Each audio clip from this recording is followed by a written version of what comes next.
बिस्मिल्लाहिर्रहमानिर्रहीम। अस्सलाम वालेकुम। मैं हूं सुमेरा सुलेमान और आप देख रहे हैं JNN न्यूज़। बुलेटिन का आगाज करते हैं। इस ब्रेक के बाद हमारे साथ रहिएगा।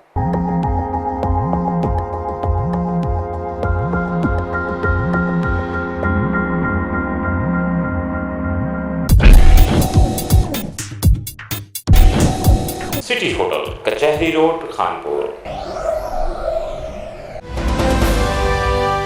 लियाकतपुर में सजा कबड्डी का मेला, नामवर खिलाड़ियों की शिरकत।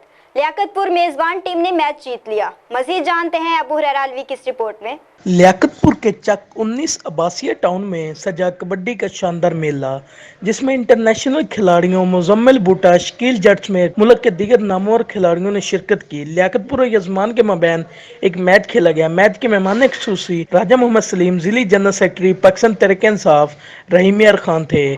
खिलाड़ियों ने कैंची जब्फे और फुर्ती का जबरदस्त मुजाहिरा किया। अंत तक मेहनत के बाद यजमान की टीम ने 30 पॉइंट और मेजबान टीम लियाकतपुर ने 35 पॉइंट हासिल किए। सनसनीखेज मुकाबला मेजबान टीम लियाकतपुर ने 5 पॉइंट से अपने नाम कर लिया। शायकीन बेहद मैसूर हुए। Abu Huraira Alvi, JNN news, Liaquatpur. बहुत शुक्रिया अबू हुरैरा अलवी तफसीलात से आगाह करने के लिए। मजीद खबरों और अपडेट्स के लिए देखते रहिए JNN news. You watching JNN News Network. For more news, subscribe Our channel. press the bell icon And don't forget the comments. Thank you.